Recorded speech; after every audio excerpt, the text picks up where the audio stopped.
বহু মুসলিম সুদকে হারাম জেনেও কিন্তু সুদ খাচ্ছে। ঠিক বললাম না ভুল বললাম? এটা আম হয়ে যাবে, সুদ খাওয়া কোনো ব্যাপারই নাই, আমভাবে সুদ খাবে, তার মানে তার কাছে হারামটা হালাল হলো। মদ তাদের কাছে একটা স্যাম্পল ব্যাপার হবে, কোনো ব্যাপার নাই, মদ খাওয়াটা বন্ধু বান্ধব এটা সাধারণ ব্যাপার। লটারি ও হারাম লয় মৌলবীরা বলতে পারে, এইগুলো সব দাজ্জালের সৈন্য হবে, যাদের কাছে হারামটা হালাল হয়ে যাবে এবং হালাল বলে কোনো জিনিস আর থাকবে না সমাজের বুকে, সব হারাম। আস্তে আস্তে হারাম জিনিসগুলো হালাল হবে। এগুলো দাজ্জাল আসার পূর্বে ঘটে যাবে, সব দাজ্জাল আসার পূর্বে। শুধু তাই নয়, মা বেটার সম্পর্ক স্বামী স্ত্রীর মতো হয়ে দাঁড়িয়ে যাবে, সমাজের বুকে বর্বরতা চরম পর্যায়ে চলে যাবে। এবং সব থেকে বড় আলামত যেটা দাজ্জাল আসার, তার পূর্বে তার সৈন্য কিভাবে তৈরি হবে শুনেলেন। আলেমদের বেজ্জতি শুরু হয়ে যাবে সমাজের বুকে, সাধারণ লোক আলেমদিকে বেজ্জতি করবে এবং 100টার মধ্যে 10টা আলেম জাহান্নামী হবে সেই সময়, আর 90টা আলেম তারা হকের চেষ্টা করবে, কিন্তু তারা সব দেবে যাবে সমাজের বুকে এবং তাদেরকে বেজ্জতি করা হবে। আল্লাহ ইলমের থেকে আগে ওই সমস্ত আলেমদিকে দুনিয়া থেকে তুলে নেবে। আখরি জামানায় বেশিরভাগ তাড়াতাড়ি অল্প বয়সে মৃত্যু হবে বড় বড় আলেমদের, তারা মৃত্যুবরণ করবে এবং আল্লাহ তুলে নেবে কখন? সমাজের বুকে যখন একটা আলেমের কথা চলবে না। আপনার মনে হবে এই আলেমটা মসজিদে জুম্মার দিনে দাঁড়িয়ে আমাদের ইমাম এই যে হারামের বয়ানটা করলো, একা আর রাখা যাবে না। এই মনোভাব যাদের আসবে, এরাই হচ্ছে দাজ্জালের অরিজিনাল সৈন্য, এরা দাজ্জালের সৈন্য হবে। আর দাজ্জাল আসার পূর্বে এই সমস্ত আলামতগুলো ফটফট ফটফট করে ফুটে উঠবে, আপনি অনুভবও করতে পারবেন না যে দাজ্জাল এলো। এবং তার জন্যে খুব তাড়াতাড়ি দেখুন পরিস্থিতিটা ওইটাই তৈরি হচ্ছে। এখন পৃথিবীতে দাজ্জাল আসার একটা মারাত্মক দিক হচ্ছে তৃতীয় বিশ্বযুদ্ধ। এই তৃতীয় বিশ্বযুদ্ধটা মারাত্মক একটা দিক এবং কারণ। গোটা পৃথিবীতে তৃতীয় বিশ্বযুদ্ধের একটা অস্থিরতা তৈরি হচ্ছে, একটা বড় প্ল্যানিং তৈরি করা হচ্ছে যে তৃতীয় বিশ্বযুদ্ধ হবে। তার মধ্যে গাজা ফিলিস্তিন ধ্বংস হবে, ইসরায়েলের প্ল্যান, ইসরায়েল একটা টেম্পল তৈরি করবে। কোনটা? আল আকসা ভেঙে একটা টেম্পল তৈরি করা হবে। আল আকসার যে মসজিদ আছে ওটাকে ভেঙে দেওয়া হবে। কে ভাঙবে? ইসরায়েল ভাঙবে। এখন ইসরায়েলের সাথ দিয়ে মারাত্মকভাবে দাঁড়িয়ে গেছে আমেরিকা। ইসরায়েলের পক্ষে। আজকে আমি মোবাইলে দেখছিলাম যে লেবানন আর হুতির বিরুদ্ধে অনেকগুলো আপনার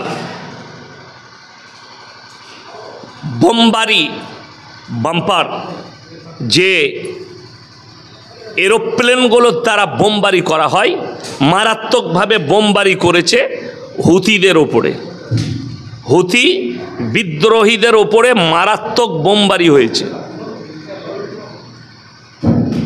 এইরকমভাবে আস্তে আস্তে ফিলিস্তিন বেদখল হবে, আর এর মধ্যেই তৃতীয় বিশ্বযুদ্ধ শুরু হবে।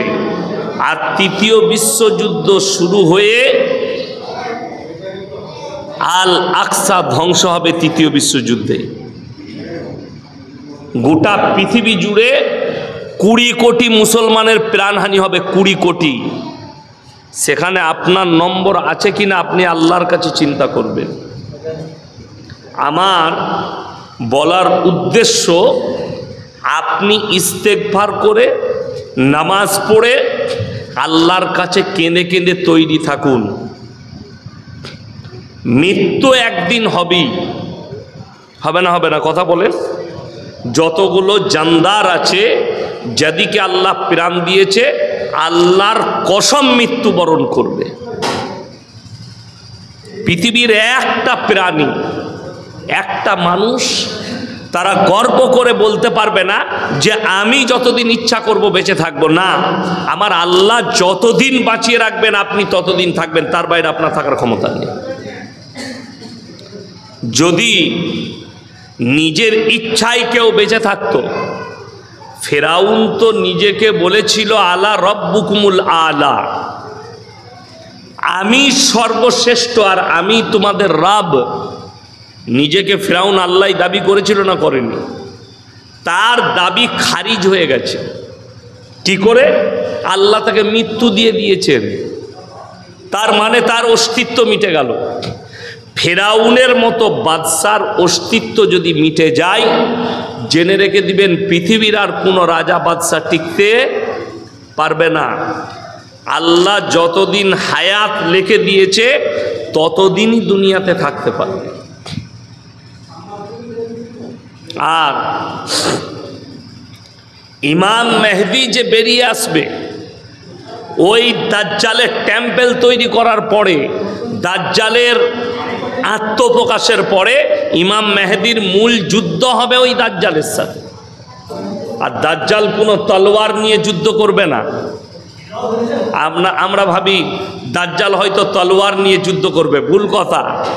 অত্যাধুনিক অস্ত্র দ্বারা যুদ্ধ হবে।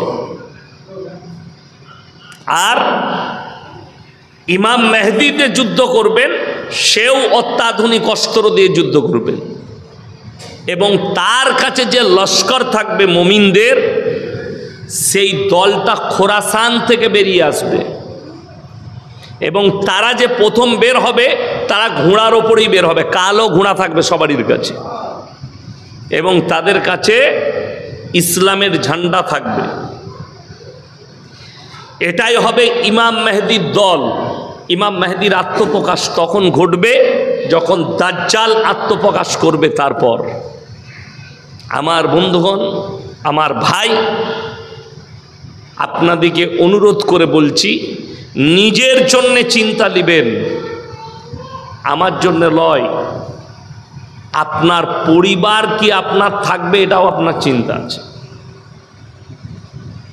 ওই জন্যে জান্নাতে যাওয়ার জন্যে যে করণীয়গুলো, সেই কাজগুলো করুন। আল্লাহর কাছে পৃথিবীর কোনো সম্পদ কাজের নয়।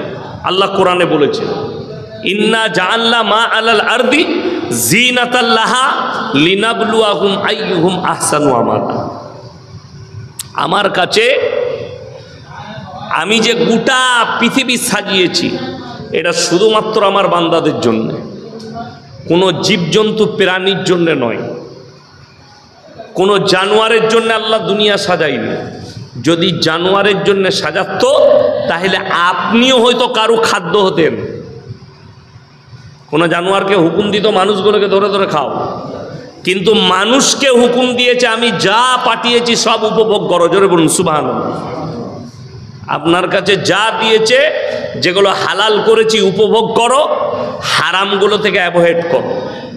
আল্লাহ যেগুলো করেছে আপনি উপভোগ করুন। আল্লাহ খালি আপনার কাছ থেকে একটা জিনিস চাই, সেটা হচ্ছে নেক আমল। যে বান্দা নেক আমল করবে আল্লাহর কাছে পুরস্কৃত হবে। মান আমিলা সালিহান ফালিনাফসি ওয়া মান আসা ফালাইহা। যে বা যাহারা, সে আমি হয়, আমার বাপ হোক, আমার পরিবার হোক, আমার সন্তান সন্ততি হোক, আর আপনার পরিবার হোক আর আপনি হন, যে বা যাহারা ভালো কাজ করবে আল্লাহ তাদেরকে পুরস্কার দিবেন। বলুন সুবহানাল্লাহ। এবং যে বা যাহারা মন্দ কাজ করবে, সে যেই হোক, আল্লাহ তাদেরকে তিরস্কার করবেন কিয়ামতের দিনে। আল্লাহ দাঁড় করাবেন কিয়ামতের দিনে। কোরআনে আছে ওয়াকুনতুম আজওয়াজান সালাসা, মানুষকে আল্লাহ তিনটে দলে বিভক্ত করবে কিয়ামতের দিনে। কটা বললাম? তিনটে। ওয়াকুনতুম আজওয়াজান সালাসা, মানুষকে তিনটে দলে দাঁড় করিয়ে দেবো আমি। একটা হবে আল্লাহর ডান দিক, একটা হবে আল্লাহর বাঁ দিক, আর একটা হবে আল্লাহর সামনের দিক। আল্লাহর সামনের দিকে যারা থাকবে, নবী, পাইগাম্বার, রসুল, আলেম, উলামা, বুজুর্গানে দিন। আল্লাহর ডান দিকে যারা থাকবে তাদের ডান হাতে আমলনামা থাকবে, এই লোকগুলো সব জান্নাতি। জোরে বলুন সুবহানাল্লাহ। আল্লাহর বাঁ দিকে যারা থাকবে তাদের বাঁ হাতে আমলনামা পড়বে, তারা সব জাহান্নামে যাবে। বিচারটা কোথায় হবে? খিরায়ে, সবঙ্গে না। আপনি মৃত্যুবরণ করবেন সবঙ্গে, আপনি মৃত্যুবরণ করবেন মেদিনীপুরে, কেউ পাকিস্তানে, কেউ বাংলাদেশে, কেউ দিল্লি, মুম্বাইয়ে, কেউ মিশরে, কেউ কাতারে, কেউ কুয়েতে, কেউ আরবে। কিন্তু হাদিসে আছে কিয়ামতের ময়দান হবে, ফিলিস্তিনের ময়দানটাই হবে কিয়ামতের ময়দান। এখন যেটাকে আল আকসা, যেটা নিয়ে যুদ্ধ চলছে, ওই ময়দানটাই হবে কিয়ামতের ময়দান। আল্লাহ গোটা পৃথিবীর মানুষকে ওই জায়গায় জড়ো করবেন, গোটা পৃথিবীর মানুষকে ওই জায়গায় জড়ো করবেন। যদি বলেন এতগুলো সমুদ্র, নদ, নদী আছে না নাই? কোরআনে আছে, এগুলো সব ধ্বংস হবে। কি হবে? ধ্বংস হবে। ওয়াইদাল বিহারু ফুজ্জিরাত, ইদাস সামাউন ফাতারাত, ওয়াইদাল কাওয়াকিবুন তাসারাত, ওয়াইদাল বিহারু ফুজ্জিরাত। আসমান আর জমিনকে ফাটিয়ে চৈচাল্লা করে দেব। তোমরা যে পাহাড়গুলো দেখছো, কোরআন বলছে এগুলো আল্লাহ রঙিন পশমের মতো উড়িয়ে দিবে, ধূলিকণার মতো উড়বে। আর এই জমিনকে সমতল করা হবে, আর কোনো নদ নদী থাকবে না।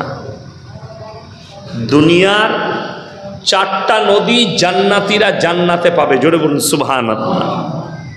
দুনিয়ার 4টা নদী, তার মধ্যে নীল নদ একটা, ফোরাত নদীটা একটা,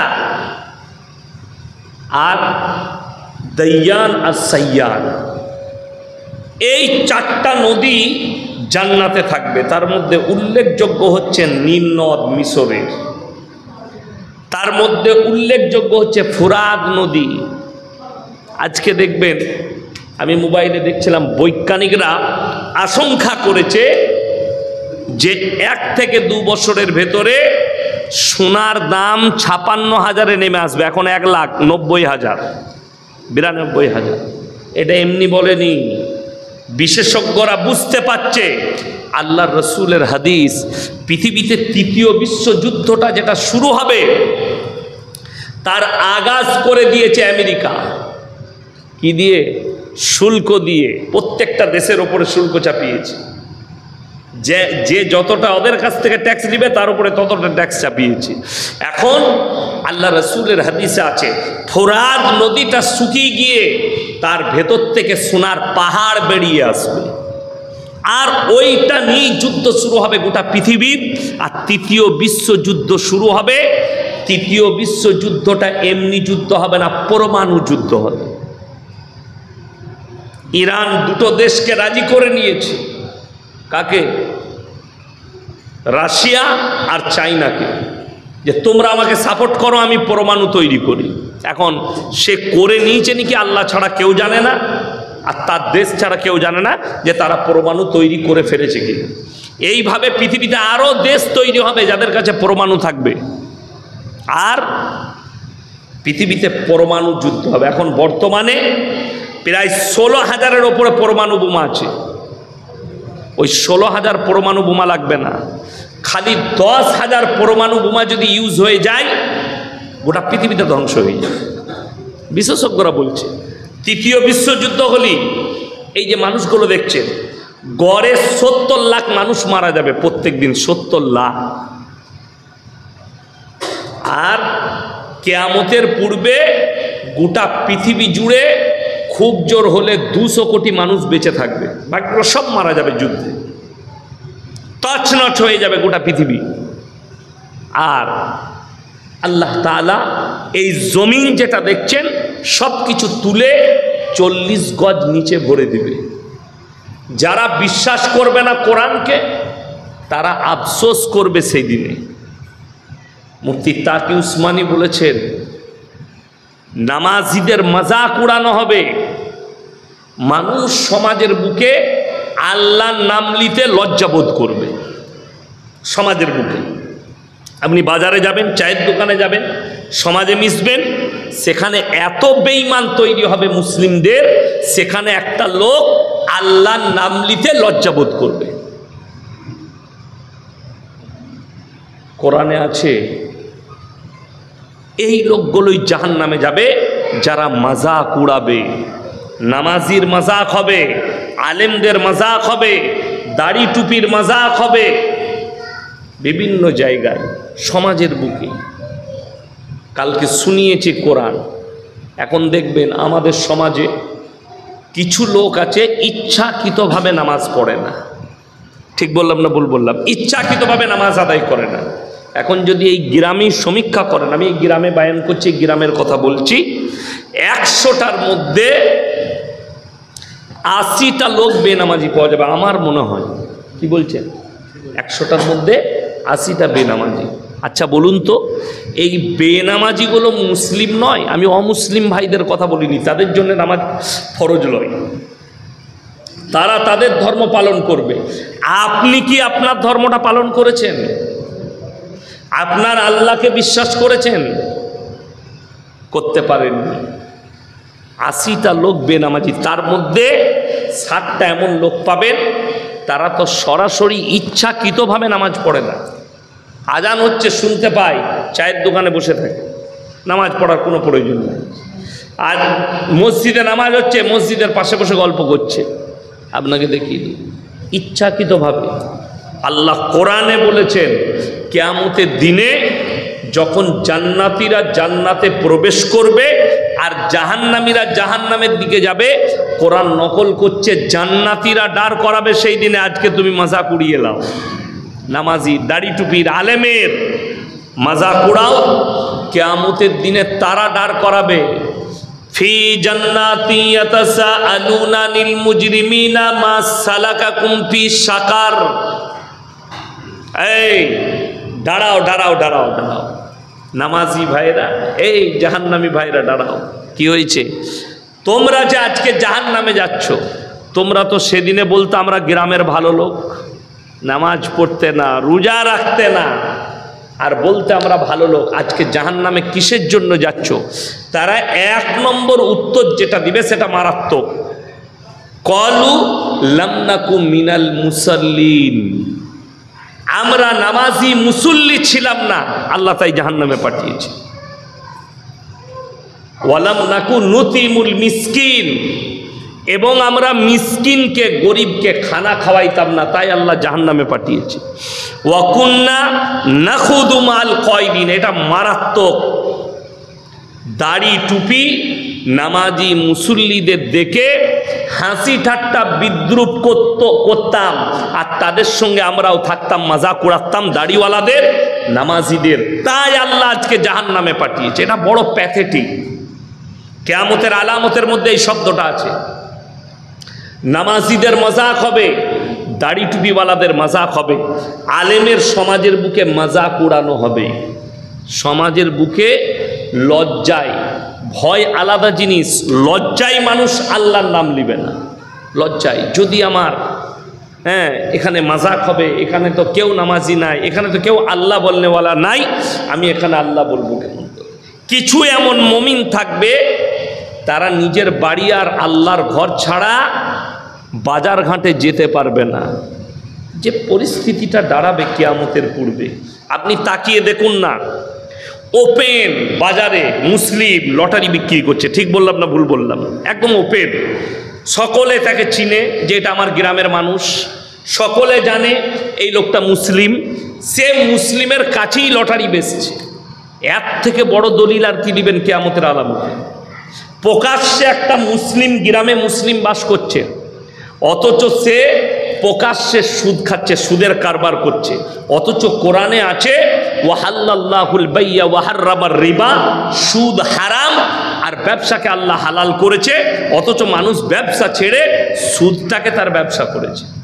আর রাসূলের হাদিস আছে, কেউ যদি 1 টাকা সুদ খায় নিজের মায়ের সঙ্গে 36 বার জিনা করার সমান পাপ করল। আল্লাহ তাআলা তার সঙ্গে যুদ্ধ ঘোষণা করেছেন। এই লোক আল্লাহর সঙ্গে যুদ্ধ ঘোষণা করলো, যে লোক জেনে শুনে সুদ খাচ্ছে, হারাম জেনে সুদ খাচ্ছে। আপনি ভেবে দেখুন, এই লোক যখন আমাদের সমাজে মারা যায়, আমাদের মতো মৌলবীকে ডেকে দাওয়াত করে আপনি বলেন হুজুর মিলাদ পড়িয়ে একে জান্নাতে পাঠান। ঠিক বললাম না ভুল বললাম? সারা জিন্দেগি সুদ খেয়ে জীবন কাটিয়েছে, সব লোক জানে গ্রামে। অথচ সে মরে যাচ্ছে, তার 40 দিনে মিলাদ হচ্ছে, তার খানা হচ্ছে। তার লেগে আমরা মৌলবীরা এক কাছে হয়ে দোয়া করছি এবং মুসল্লিরাও দোয়া করছে, আল্লাহ খানা যখন খেয়েছি দোয়া তো করতেই হবে। দুপুরে খানা খাওয়াইছে বিরিয়ানি, রাতের বেলায় দোয়া করতে আল্লাহ জান্নাতে দাও। আপনি ভেবে দেখুন তো, যে লোকটার জন্যে আল্লাহ বললেন যে সে আমার সাথে এবং আমার রসুলের সাথে যুদ্ধ ঘোষণা করলো, সে লোক আর মুমিন থাকবে? কথা বলেন। সে যদি মুমিন না থাকে তার লেগে আপনি দোয়া কার জন্য করবেন? আমি আপনাদের কাছে জানতে চাই, সেই লোকের জন্য দোয়া কেমন করে করবেন যে মৃত্যুর আগে ইস্তেগফার করলো না, যার মৃত্যুটা ওই হালতে হলো হারাম অবস্থায়, হারাম খেতে খেতে সারা জিন্দেগি হারামের ওপরে, জীবনে মসজিদে আসেনি, আল্লাহর ঘরে আসেনি, কোনোদিন ইস্তেগফার করেনি, কোনোদিন স্যালেন্ডার হয়নি, আল্লাহ জীবনে যা করেছি পাপ করে ফেলেছি, আর এই শেষ জীবনে পাপ করব না, ক্ষমা করে দাও। রাস্তা একটা থাকতো, রাস্তা একটা থাকতো। কোরআনে আছে ইল্লা মান তাবা ওয়া আমানা ওয়া আমিলা আমালান সলিহা ফাউলাইকা ইউবাদদিলুল্লাহু সাইয়্যাতিহিম হাসানাত ওয়া কানাল্লাহু গফুরার রহিমা। যারা তওবা করার মতো তওবা করবে, যারা ইস্তেগফারের মতো ইস্তেগফার করবে, আমি আল্লাহ রাব্বুল আলামিন তাদের পাহাড়ের মতো পাপগুলো নেকি দ্বারা বদলে দেবো। জোরে বলুন সুবহানাল্লাহ। আপনাকে ক্ষমা চাইতে হবে আল্লাহর কাছে, আল্লাহ জীবনে পাপ করে ফেলেছি, ক্ষমা করে দাও। আল্লাহ আমার জীবনে ভুল হয়েছে। দেখুন, আপনি অবাক হবেন, একটা আলেম আছে, এত দিনদার, এত বুজুর্গানে দিন আছে না নাই, কিন্তু তারা সারা জীবন তাহাজ্জুদে আল্লাহর কাছে কান্নাকাটি করে না করেন? অথচ আপনি দেখে বুঝতে পারবেন এই লোকটা ভালো লোক, এই লোকটা দিনদার। আল্লাহ নবী সাহাবীরাও কেঁদেছেন, আল্লাহ আমার জীবনের পাপকে ক্ষমা করে দাও। অথচ আমরা পাপ করছি জীবনে, তা আমরা কেন আল্লাহর কাছে ক্ষমা চাইতে পারবো? আপনি রাত্রে উঠেন, আল্লাহর কাছে ক্ষমা চান, আল্লাহকে বলুন আল্লাহ আমাকে মুমিন বানান।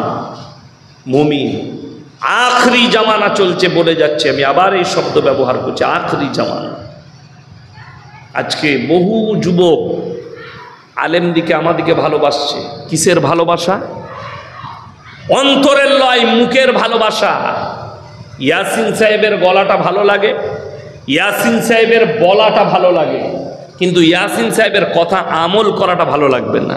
এটা আমি বাস্তব চিত্র বলছি, আমি কয়েক বছর থেকে দেখছি। এই বক্তাদের, ভাইরাল বক্তাদের ভক্ত অনেক আছে, অন্ধ ভক্ত, আমল করার ভক্ত নাই। কেন? মুখে বলছে হুজুর আপনার ছাড়া বায়ান শুনি না, কিন্তু আল্লাহর কসম করে বলছে আমি কয়েকটা যুবককে লক্ষ্য করলাম, তাদের একটা আমল নাই। ভালোবাসা আমাকে, চুল কেটেছে শুয়োরের মাথার মতো, আমার চুলটা কি ওইভাবে কাটা আছে? তুমি তো আমাকে ভালোবাসলে আমার মতো চুল রাখবে, তুমি আমাকে ভালোবাসলে আমার মতো নামাজি হবে, তুমি আমাকে ভালোবাসলে তুমি ইয়াসিন সাহেবের আখলাককে ফলো করবে। তুমি যদি বলো আমি রসুলকে ভালোবাসি, তুমি কার আখলাক ফলো করবে? একটা বেঈমানের, একটা কাফেরের। অথচ আমি দেখিয়ে দেবো আমাদের যুবকরা ফলো যদি করছে, একটা বেঈমান কাফেরকে ফলো করছে। তার পোশাক, তার আখলাক, তার চরিত্র, তার চেহারা, তার সব কিছু নিজের মধ্যে বাস্তবায়িত করছে, কিন্তু একটা আলেমকে মুখে ভালোবাসে, তার বয়ানটা ভালোবাসে, কিন্তু বাস্তবায়িত করে না। এখন বর্তমানে আমি দেখিয়ে দেবো, বাংলাদেশের একজন আমাকে বলছে হুজুর আমি মিজানুর রহমান আজহারির খুব ভক্ত। ভালো বক্তা, ভালো কথা রাখে। আমি বললাম না তো, তুমি ভক্ত হতে পারো না। হ্যাঁ আমি ভক্ত। আমরা তো চুলটা শুয়োরের মতো কেন কাটলি? বল আমাকে, এটা ভক্ত? আমরা নামাজ পড়ো, বলে নামাজ পড়তে পারি না, চেষ্টা করছি। আমরা তুই যখন এখন চেষ্টাই শুরু করিসনি, তুই তার ভক্ত হলি কি করে? সে তো নামাজ ছাড়ে না, তুই নামাজ পড়িস না। এইটাই হচ্ছে পার্থক্য। আমার বয়ান শোনাটা বড় জিনিস নয়। আমার বয়ান শুনেন আর না শুনেন, আমাকে পছন্দ করেন আর না করেন, নামাজ তো 5 ওয়াক্তের ফরজ। আপনি নামাজ কি করে ছাড়বেন? সুদ খাওয়া তো হারাম, কি করে খাবেন? লটারির টিকিট কাটা তো হারাম, আপনি কি করে খেতে পারেন? আপনাকে আমি এই পিংলা থানায় সবঙ্গে পশ্চিম পূর্ব মেদিনীপুরে আমি এমন মুসলিম দেখিয়ে দেবো, তারা মদ বিক্রিও করছে, মদও খাচ্ছে। ঠিক বললাম না ভুল বললাম?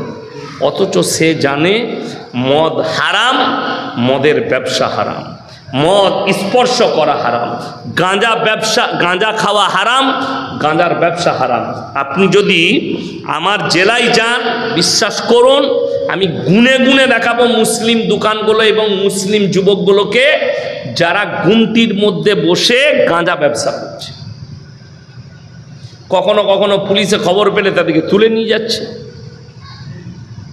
2 নম্বরই করে গাঁজা ব্যবসা, পুলিশে তুলছে, জেলে যাচ্ছে। আপনি যদি মেদিনীপুর জেলে যান, আমি আপনাকে দেখিয়ে দেবো মদক পাচারে মুসলিম, গাঁজা পাচারে মুসলিম, মার্ডার কেসে মুসলিম, আমি দেখিয়ে দেবো আপনাকে। অথচ যেগুলো বললাম সবগুলোই মুসলমানদের জন্য অপরাধ। মিথ্যা কথা, মিথ্যা কথা বলা গুনাহ না গুনাহ নয়? গুনাহ। এখন মিথ্যাটা এত আম হয়েছে যে অনেক মুসলিম ভাবে আমি মিথ্যা কথা না বললে আমার ব্যবসাই চলবে না। ঠিক বললাম না ভুল বললাম? আপনি একটা কথা শুনে যান, একটা মুসলমান সে যদি 5 ওয়াক্তের নামাজি হয় আর সে যদি মিথ্যা কথা বলে, সে গুনার কাজ করছে। আর একটা হিন্দু ভাই সে যদি জীবনে মিথ্যা কথা না বলে, সে ভালো কাজই করছে। ঠিক কিনা কথা বলেন? সে মুমিন না হতে পারে, মুসলমান না হতে পারে, কিন্তু সে সত্য কথা বলছে। এরকম সত্যবাদী হিন্দু ভাই আছে না? নাই? আছে। আমি কালকের জলসায় বলেছি, আল্লামা ইকবাল লিখেছে, ইস ঘর কো আগ লাগি ঘর কি চিরাগ সে। মুসলমান তোমরা নিজেদের ঘরে নিজের আগুন ধরিয়েছো, অপরকে গালি দিয়ে কোনো লাভ নাই। কলকাতায় নয়, আজকে কয়েকটা রাজ্যে বড় বড় আন্দোলন হয়েছে ওয়াকফ সম্পত্তি নিয়ে। কয়েকটা রাজ্যে বড় বড় আন্দোলন হয়েছে। আপনি জানেন পার্লামেন্টে 288টা ভোট ওয়াকফ বিল সংশোধনীর পক্ষে পড়েছে, আর 232টা ভোট বিরুদ্ধে পড়েছে। এই যেগুলো বিরুদ্ধে পড়েছে 232টা, এর মধ্যে 29টা এমপি খালি মুসলিম। কটা বললাম? 29টা।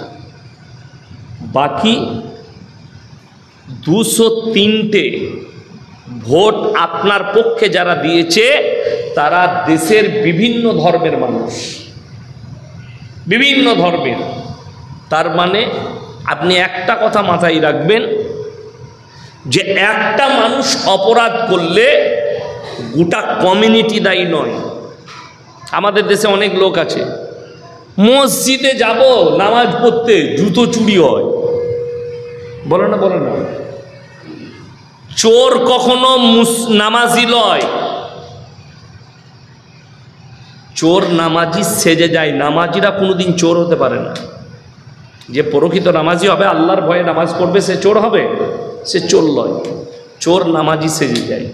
একটা লোক যদি মাথায় টুপি লাগিয়ে মুখে দাড়ি দিয়ে চুরি করে, তা গোটা মুসলিম সমাজ চোর লয়। একটা মৌলবি যদি কেউ চুরি করে, গোটা মৌলবি সমাজ চোর লয়। সেই ব্যক্তিটা চোর, যেহেতু সে খারাপ কাজ করেছে। একটা হিন্দু ভাই আপনার নবীকে গালি দিয়েছে বলে গোটা হিন্দু কমিউনিটি দায়ী নয়, সেই ব্যক্তিটা দায়ী। ওই জন্য কোরআনে আছে ওয়ালা তাসুব্বুল্লাযীনা ইয়াদউনা মিন দুনিল্লাহি ফায়াসুব্বুল্লাহা আদওয়াম বিগাইরি ইলম। তোমরা তাদের ধর্মকে, তাদের দেবদেবীকে গালি দিও না, অজ্ঞাত অবস্থায় সে তোমার আল্লাহকে গালি দিবে। আপনার জন্য আল্লাহর হুকুম, আল্লাহর আদেশ, তোমরা কারো দেবদেবীকে গালি দিও না, কারো ধর্মকে গালি দিও না, এটা আল্লাহ আদেশ দিয়েছেন। সে অজ্ঞাত অবস্থায় তোমার আল্লাহকে গালি দিয়ে বসবে।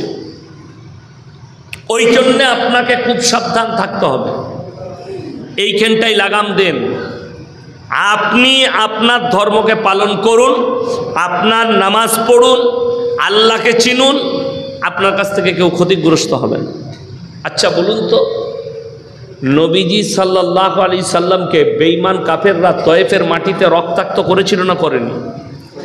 একটা হাদিস যদি কোনো মৌলবি দেখাতে পারে যে আল্লাহ রসুল সাল্লাল্লাহু আলাইহি সাল্লাম তাদের জন্য বদদুয়া করেছেন, কসম আল্লাহর বলছি না, তাদের জন্য ঘুরিয়ে দোয়া করেছেন। জোরে বলুন সুবহানাল্লাহ। দোয়া করেছেন, আল্লাহ আমি দোয়া করছি তুমি তাদেরকে হিদায়েত প্রাপ্ত করো, আমি আবার যাব তাদেরকে দাওয়াত দিতে। নবীজি আবার গেছেন তাদেরকে দাওয়াত দিতে, কিন্তু বদদুয়া করেননি। নবীজিকে যারা গালি দিয়েছে নবীজি তাদের জন্য দোয়া করেছেন। হাদিসে আছে আল্লাহ রসুল সাল্লাল্লাহু আলাইহি সাল্লাম রাস্তা দিয়ে পেরিয়ে যাচ্ছেন, একজন মুশরিকের বিটি, হাতেম তায়ের বিটি, তার মাথায় কাপড় নেই, বেপরদাভাবে পেরিয়ে যাচ্ছেন। নবীজি সাল্লাল্লাহু আলাইহি ওয়াসাল্লাম নিজের মাথার পাগড়িটা খুললেন আর তার মাথায় চাপিয়ে দিলেন। সমস্ত সাহাবীরা বললেন, ইয়া রাসূলুল্লাহ, এটা তো মুশরিকের বিটি। নবীজি কি উত্তর দিলেন জানেন? এ আমার সাহাবীরা শোনো, আমি মেয়েদের মাথা ঢাকতে এসেছি, খুলতে আসিনি। জোরে বলুন সুবহানাল্লাহ। ওই জন্যে নবীজি সেদিনে ধর্ম দেখেননি। যেদিনে আল্লাহর হাবিব সাল্লাল্লাহু আলাইহি সাল্লাম মক্কা বিজয় করেছেন, ওই জন্যে মুসলিমদের উচিত নবীজির জীবন আদর্শটা পড়া। আপনি আপনার অমুসলিম বন্ধু বান্ধবকে জানাতে পারবেন আমার রসুলের আখলাক কেমন ছিল। এই ভারতবর্ষে 100টা মুসলিমের মধ্যে 90টা মুসলিম নবীজির আদর্শ সম্পর্কে জানি। আল্লাহ নবীর আখলাক কেমন ছিল, নবীজির চরিত্র কেমন ছিল, মানুষের সাথে উঠা বসা কেমন ছিল, আল্লাহর রসুল সাল্লাল্লাহু আলাইহি সাল্লাম বেঈমান কাফেরের সঙ্গে কি ব্যবহার করেছেন। আল্লাহ নবী সাল্লাল্লাহু আলাইহি সাল্লাম যেদিনে মক্কা বিজয় করেছেন, মক্কা বিজয় হয়ে গেছে, বেঈমান কাফেররা কেঁপে গেছে, আজকে রসুলের হাতে মক্কা চলে গেছে। আল্লাহ নবী উঁচু জায়গায় বসলেন, নবীর সাহাবীরা সব তলোয়ার নিয়ে দাঁড়িয়ে গেছে। আজকে আমরা তো বদলা লুবুই। আম্মার ইবনে ইয়াসিনের মায়ের দু পায়ে উঠ বেঁধে দুদিকে তাড়িয়ে দিয়েছে কাফেররা, ফাড়া গেছে, দু ফাল্লা হয়ে গেছে। হযরতে উসমানে গনি রাদিয়াল্লাহু তাআলা আনহু কোমরে দড়ি বেঁধে উটের পেছনে বাঁধা হয়েছে। যুদ্ধের ময়দানে আল্লাহ রসুল সাল্লাল্লাহু আলাইহি সাল্লামের চাচা যান হযরতে আমিরে হামজা রাদিয়াল্লাহু তাআলা আনহু বুকটা চিড়ে গলা থেকে কলিজা থটটা বার করে চিবিয়ে খেয়েছে, তার নাম হিন্দা। আজকে আমরা বদলালো। নবীজি বললেন, বসে যাও হে আমার সাহাবীরা, আমার 5টা কথার উপরে তোমরা আমল করো। কটা বললাম? 5টা। নাম্বার 1, বৃদ্ধকে মারতে পাবে না। নাম্বার 2, বৃদ্ধাকে মারতে পাবে না। নাম্বার 3, শিশুকে মারতে পাবে না। নাম্বার 4, কাবা ঘরে প্রবেশ করলে মারতে পাবে না। নাম্বার 5, আত্মসমর্পণ করলে মারতে পাবে না। এই 5টা আদেশ যখন করলেন, সাহাবীরা বসে গেলেন। মক্কার বেঈমান কাফেররা দলে দলে নবীজির কাছে ঈমান এনেছে। জোরে বলুন সুবহানাল্লাহ। সেই দলের ভেতরে একজন ব্যক্তি নিজেকে পুরো ঢেকে নিয়ে আসছে, ঢেকে আসছে। দূর থেকে দেখে নবীজি বুঝতে পেরেছেন যে নিজেকে ঢেকে আনছে এটা অন্য কেউ নয়, এই হচ্ছে হিন্দা। নবীজি দাঁড়ালেন আর আওয়াজ দিলেন, হে হিন্দা শোনো, আমি আল্লাহর নবী, দয়া করতে জানি, ময়া করতে জানি, ক্ষমা করতে জানি, বদলা নিতে জানি না। জোরে বলুন সুবহানাল্লাহ। আল্লাহর হাবিব সাল্লাল্লাহু আলাইহি সাল্লাম বললে কলমাটা পড়ে লাও। যখনই তার চেহারাটা নবীজি দেখলেন, আল্লাহ রসুল হাউ হাউ করে কেঁদে গেলেন আর বললেন, হিন্দা, তোমাকে আল্লাহ ক্ষমা করেছে, আমি আল্লাহর নবী ক্ষমা করেছি, কিন্তু তুমি যতদিন বেঁচে থাকবে আমার সামনে এসো না। তোমার চেহারা দেখলে আমার চাচা জানের কথা মনে পড়ে যাচ্ছে, তুমি আমার চাচা জানের কলিজাটা চিবিয়ে খেয়েছো। যাও, তোমাকে আল্লাহ ক্ষমা করেছে, আমি আল্লাহর নবীও তোমাকে ক্ষমা করে দিয়েছি, তুমি কালমা পড়ে নিয়েছো। অবাক হবেন তথ্যটা শুনলে। আল্লাহ হিদায়েত দিলেন এমন একজনকে যে কাঁচা কলিজা থরটা চিবিয়ে খেয়েছে, আল্লাহ তাকে হিদায়েত দিলেন এবং খুদ নবীজি চাচা জানকে নবীজি কালমা পড়াতে পারেননি। আল্লাহ নবী সাল্লাল্লাহু আলাইহি সাল্লামের চাচা যান, তিনি কলমা পড়েননি। আপনি এরপর ভেবে দেখুন, হিদায়েতের মালিককে আল্লাহ। আপনি যদি আজকে মুখে দাড়ি, নামাজ আর আল্লাহর ঘরে এসে বসতে পেরেছেন, যারা যুবক আছেন, যারা বেনামাজি আছেন, সকলে শুনেলেন, তা জানবেন আল্লাহ আপনাকে ভালোবেসে আনিয়েছেন এখানে আল্লাহর মহব্বতে। অর্থাৎ যারাই এসছেন নামাজ পড়েন না, নিয়ত করলেন আজ থেকে জীবনে নামাজ ছাড়বো না, সকলে জোরে বলুন ইনশাআল্লাহ। নামাজ জীবনে ছাড়বো না, আমার জিন্দেগি থাকতে যেন আমার কাছ থেকে আমার নামাজ না ছাড়া যায়। আল্লাহ রসুল সাল্লাল্লাহু আলাইহি সাল্লামের হাদিস, যার নামাজ নেই তার মধ্যে ইসলাম নেই। আপনার মধ্যে নামাজ আসতে হবে, রোজা আসতে হবে, দিনদারি আসতে হবে, তাকওয়া আসতে হবে, পরেজগারি আসতে হবে। তাকওয়া মানে কি? আমরা তাকওয়া মানে মনে করি ঈমান। তাকওয়া হচ্ছে আপনি যদি খানা খান, খানাটা বেঁচে খেতে হবে, খানাটা হারাম না হালাল। আমি যে নামাজি, আমাকে দাওয়াত দিয়েছে নাসির ভাই, এই দাস্তারখানে খাচ্ছি, কার বাড়িতে খাওয়াচ্ছে যদি বুঝতে পারি এটা পাক্কা সুদখোরের বাড়ি, আমাকে বাঁচতে হবে। ভাই শরীর খারাপ, খানা খাবো না। হাওড়া জেলায় একজন মুফতি সাহেব আছেন, অনেকে চিনেন, মুফতি আহসানুল্লাহ সাহেব, বুখারী শরীফ পড়ায়, মুহাদ্দিস। তিনাকে আমি কয়েকটা জলসায় লক্ষ্য করেছি, তিনি কোনো জলসায় খানা খায় না, এমনকি পানির বোতলটাও বাড়ি থেকে নিয়ে যায়। গাড়ি থেকে নেমে জলসা করলেন, জলসা শেষ হলো, গাড়িতে চাপবে, কারো বাড়িতে যাবে না, এক কাপ চা পর্যন্ত খাবে না। ওই অবস্থায় যদি কেউ পকেটে টাকাটা ভরে দেয় তা ভালো কথা, নাহলে পালিয়ে গেল। এটা হচ্ছে ওনার সিস্টেম, আমি দেখেছি।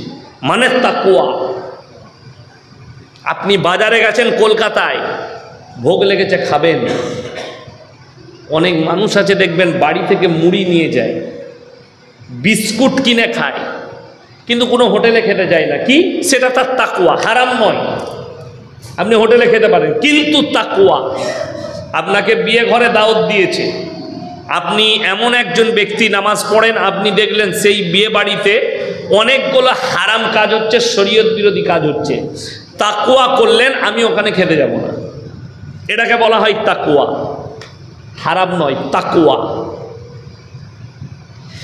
এই তাকওয়া যদি করেন, আল্লাহ আপনার ইমানে বৃদ্ধি দিবে এবং সব সময় আল্লাহ আপনার দস্তারখানে হালাল রুজি পাঠাবে। আপনাকে এই তাকওয়া আনতে হবে। যেখানে খাচ্ছি, যেখানে বসছি, যেমন একটা ব্যক্তি, আপনি যদি নামাজ পড়তে চান, শর্ত হচ্ছে আপনি মসজিদে নয়, মাঠে এক জায়গায় নামাজ পড়ছেন, আপনার জন্য শর্ত হচ্ছে জাগা কা পাক হোনা। যে জায়গাটায় নামাজ পড়বেন ওই জায়গাটা পবিত্র হতে হবে, পাক হতে হবে, জাগা কা পাক হোনা। এখন ভারতের যা পরিস্থিতি, কি বুঝলেন, সরকার নিয়ম করেছে আপনি যেখানে সেখানে নামাজ পড়তে পারবেন না। সরকার বলছে। গত বছরই দেখছিলাম আমাদের কলকাতা 24 পরগনা থেকে দুটো বাসে করে আজমির যাচ্ছিল, তারা উত্তরপ্রদেশে কোথাও দাঁড়িয়ে রাস্তার উপরে নামাজ পড়তে গেছে, তাদের নামে কেস হয়েছে। রাস্তায় নামাজ পড়তে পাবেন না। কি দরকার আছে? আপনি মুসাফির, আপনি যদি মসজিদ পান নামাজ পড়লেন, নাহলে পড়ে নেবেন। আপনি ট্রেনে যাচ্ছেন, নিজের সিটে সুযোগ হলে নামাজ পড়ুন, যদি সুযোগ না হয় পড়ার দরকার নেই। আপনি সিট পেয়েছেন, বসার সিট, আপনি যাচ্ছেন, সিট আছে বসা, আপনি বসে বসে নামাজটা আদায় করে নিলেন, কোনো অসুবিধা নাই। ইশারায় নামাজ হবে না? হবে না, নামাজ হয়ে যাবে, নিজের সিটে আদায় করছেন। কিন্তু ট্রেনে রিজার্ভেশনে আপনি যাচ্ছেন, সফর করছেন 10 জন মিলে, মধ্যেখানটায় মানুষদের যাতায়াত আটকিয়ে আপনি বিছিয়ে নামাজ পড়বেন, এটা ইসলাম স্বীকৃতি দেয়। যে একটা অমুসলিম ভাই সেও ওখানে আছে, সকলে আছে, আপনি তার যাতায়াতের রাস্তাকে আটকিয়ে নামাজ পড়বেন, এটা ইসলাম স্বীকৃতি দেয়। আমি বলে যাচ্ছি, আপনি নামাজ পড়বেন নামাজের জায়গায়, আর আপনাকে নজর রাখতে হবে যে জায়গায় নামাজ পড়ছেন ওটা পবিত্র কিনা। जगह का पाक होना जरूरी है, बदन का पाक होना, कपड़ा का पाक होना, কাপড় পাক হতে হবে, জায়গাটা পাক হতে হবে, নিজের শরীরটা পবিত্র হতে হবে, তবে নামাজ। আজকে তো আপনি আমি ইসলামটা মজাক বানিয়েছি, আরও কিয়ামতের পূর্বে মজাক হবে, আরও মজাক হবে। ইসলামের মজাক চলছে পৃথিবী জুড়ে, শুধু আপনার আমার দেশে নয়, পৃথিবী জুড়ে অনেকজন, আমাদের ভারতের মিডিয়ারা তারা দেখাচ্ছে কি আমাদের দেশের, আমাদের জন্য দেখাচ্ছে এই মৌলবীরা, এরা গুণা মৌলবী, এরা গুণা মুসলমান। কেন? এরা এত কড়া কথা বলে, অথচ আরবের মাটিতে ড্যান্স হচ্ছে, দুবাইয়ের মাটিতে ড্যান্স হচ্ছে। দুবাইয়ের শেখের বিটি পর্দা করে না, সে নাংটা পোশাক পরে, আর এরা বলছে নারীকে পর্দা করতে হবে। পৃথিবীতে কে পর্দা করলো না করলো এটা তো জায়েজ না, কিন্তু পর্দা ফরজ। কথাটা বুঝতে পেরেছেন না পারেননি? আরবের বাদশার বিটি যদি বেপর্দায় চলে, এটা তো মুসলমানদের চলার পথ তো আরবের বাদশার বিটি নয়, আরবের বাদশা নয়, মক্কা মদিনার লোক নয়। আপনার চলার পথ হচ্ছে আল্লাহ রসুল সাল্লাল্লাহু আলাইহি সাল্লাম এবং তিনার সাহাবীরা। এরপর নারীদের জন্য পর্দা ফরজ না ফরজ না? ফরজ। কোরআন বলছে ওয়াদরিব খুমুরিহিন্না আলা জুনুবিহি, হে নারী তুমি পর্দা নির্ধারিত। আরবের বহু মেয়ে মদ খায়, দুবাইয়ের মহিলারা মদ খায়, তা বলে মদ হালাল হয়ে যাবে? মদ স্পর্শ করা হারাম। কেউ খাচ্ছে সেটা তার ব্যক্তিগত ব্যাপার, সে তার আল্লাহর কাছে হিসেব দিবে, এটা তো দলিল নয়। ওই জন্যে ভারতের কিছু মূর্খ মুসলিম আছে, গণ্ড মূর্খ, 2-4টা পড়াশোনা করেছে, এরা দলিল দিচ্ছে তাদের, এরা দলিল দিচ্ছে আরবের, কাতারের, ইরানের, ইরাকের, কুয়েতের, লেবাননের, এদের দলিল দিচ্ছে। এদের দলিলটা ইসলাম নয়। ওই দেশে গেলে আপনি বুঝতে পারবেন ওই দেশেও আমাদের মতো পরেজগার লোক আছে যারা ইসলামকে পরিপূর্ণ ফলো করে। ওই দেশেও এরকম লোক আছে যারা পরিপূর্ণভাবে ইসলামের উপরে টিকে আছে, যারা নারীদিকে পর্দাতেই রেখেছে। পর্দা ফরজ। কে করলো না? বাদশার বিটি না নবাবের বিটি এর সাথে সামনে। আচ্ছা বলুন তো, আল্লাহ নবী সাল্লাল্লাহু আলাইহি সাল্লাম কালমার দাওয়াত দিয়েছে, তো উনার চাচা তো কলমা পড়েনি। তো কেউ যদি বলে আমি ওর চাচার অনুসারী হব, সে মুসলমান থাকবে? সে তো কাফের। নবীজির চাচা কলমা পড়েনি বলে আপনি কলমা পড়বেন না, ওটা দলিল নয়। আপনাকে বাযাবতা ঈমান আনতে হবে রাসূল আকরাম সাল্লাল্লাহু আলাইহি সাল্লামের উপরে। আর আপনি যখন কালমা পড়েছেন, আল্লাহর এবং রসুলের, আল্লাহর হুকুম এবং রসুলের আখলাক আপনাকে বাস্তবায়িত করতে। আল্লাহর হুকুমগুলো আপনার জন্য ফরজ। যখন আপনি কালমা পড়ে নিয়েছেন আর আপনি পড়েননি, সেটা আপনার ব্যক্তিগত ব্যাপার। আর আমি আল্লাহর কসম খেয়ে বলছি, আমাদের মাথা ব্যথা নাই কে নামাজ পড়ছে না পড়ছে। দাওয়াত আল্লাহ আমাদিকে দায়ী করেছেন, দাওয়াত দিচ্ছি। ইনার চোখের সামনে, নাসির ভাইয়ের সামনে একজন নামাজ পড়ে না, তো উনার দায়িত্ব হচ্ছে, মুমিন হিসাবে দায়িত্ব হচ্ছে, ভাই নামাজ কেন পড়িস না, এই দাওয়াত দেওয়াটা ওর কাজ। ও হাতে করে টেনে নিয়ে গিয়ে নামাজ পড়াতে পারবে না, পারবে না। কোরআন শোনায় আল্লাহ তাআলা সূরা বাকারা 2 পৃষ্ঠায় নবীজিকে বললেন, ইন্নাল্লাযীনা কাফারু সাওয়াউন আলাইহিম আনজারতাহুম আম লাম তুনজিরুহুম লা ইউমিনুন। হে আমার নবী, তুমি যত দাওয়াত দিবে দাও, যত বুঝাবে বুঝাও, কিন্তু যারা মানার নয় তারা কখনো মেনে নিবে না, তারা কখনো মেনে নিবে না।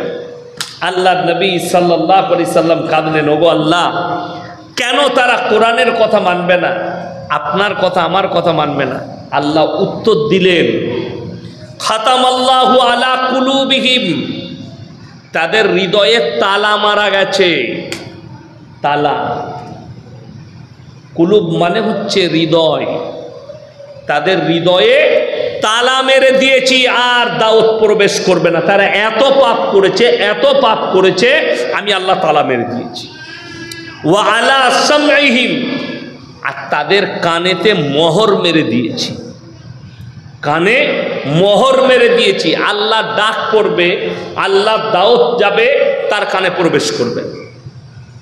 ওয়া আলা আবসারিহিম গিশাওয়া, তাদের চোখেতে পর্দা ফেলিয়ে দিয়েছি, লজ্জা শরমের মাথা খেয়েছে। তাদেরকে যত দাওয়াত দিবেন তারা হেসে উড়িয়ে দিবে, দাওয়াত কবুল করবে না, যেহেতু আমি আল্লাহ তো তাদের চোখে পর্দা ফেলিয়ে দিয়েছি। ওয়ালাহুম আযাবুন আযীম, তাদেরকে বলে দাও, তোমরা যত হাসবে হাসো মাজাক করো, তোমাদের জন্য আল্লাহ কিয়ামতের দিনে কঠোর শাস্তি রেখে দিয়েছে, আযাব। এটা একটা গেল। 8 পারা 1ম পৃষ্ঠায় আরো ডেঞ্জার আয়াত। রসুল কাঁদলেন, রসুলের চোখে পানি, সাহাবীরা কাঁদলেন, এত ডেঞ্জার। দেখুন আমাদের এখন কতগুলো দাওয়াতের দিক চলছে ইসলামে, জলসা চলছে গ্রামে গ্রামে, পাড়ায় পাড়ায় জলসা চলছে না চলেনি? জলসার একটা দাওয়াত চলছে, মাদ্রাসার একটা মেহনত চলছে, মাদ্রাসা আরো মাদ্রাসা করো, মক্তবের একটা মেহনত চলছে, আর 4 নম্বর মেহনত চলছে দাওয়াত ও তাবলীগের মেহনত চলছে। অনেক সাথী ভাইরা মনে মনে করে, আল্লাহ এরা হিদায়াত পাচ্ছে না, এদিকে এত বুঝাচ্ছি। এই সমস্ত যারা যেদিক থেকেই দাওয়াত করছে, এদের সকলের জানা উচিত আল্লাহ কোরআনে মারাত্মক আয়াত অবতীর্ণ করেছে। এই সব দল, মৌলবীরা যারা মাদ্রাসায় পড়াচ্ছে তারা, তবলিগওয়ালারা, মক্তবওয়ালারা, জলসাওয়ালারা, সব যদি এক কাছে হয়ে দাওয়াত দিতে চাই, তারপরেও আল্লাহ কোরআনে বলছেন, ওয়ালাউ আন্নানা নাযালনা ইলাইহিমুল মালাইকা ওয়া কাল্লামাহুমুল মাউতা ওয়া হাসারনা আলাইহিম কুল্লা শাইইন কুবুলা মা কানু লিউমিনু ইল্লা আইয়াশা আল্লাহ। হে আমার নবী, তাদেরকে বলে দাও, ওয়ালাউ আন্নানা নাযালনা ইলাইহিমুল মালাইকা, আমি যদি ফেরেশতা পাঠাই, কি পাঠাই বললাম? ফেরেশতা, মানে আল্লাহর ফেরেশতা, আমি যদি এদের কাছে ফেরেশতা পাঠিয়ে দিই, ওয়া কাল্লামাহুমুল মাউতা, আর যারা মারা গেছে তোমাদের পূর্বপুরুষ, তারা যদি কবর থেকে উঠে চলে আসে, এবং ফেরেশতা এবং তারা যদি বলে, ভাই নামাজ পড়ো, ভাই আল্লাহকে বিশ্বাস করো, আল্লাহ কবরে কঠিন আযাব রেখেছে, আর ফেরেশতারা যদি বলে জাহান্নাম আর জান্নাত রাখা আছে, আল্লাহ কোরআনে বললেন তারপরেও যারা বিশ্বাস করার নয় তারা কখনো বিশ্বাস করবে না। হে আমার নবী, রসুলের চোখ দিয়ে পানি এলো। এত ডেঞ্জার আয়াত যে ফেরেশতা এসে বললেও তারা বিশ্বাস করবে না। অর্থাৎ যে মানুষ চেষ্টা করবে, আমি আল্লাহ তাকে হিদায়াত দেবো। জোরে বলুন সুবহানাল্লাহ। আপনি মুমিন, আপনি পুরুষ মানুষ,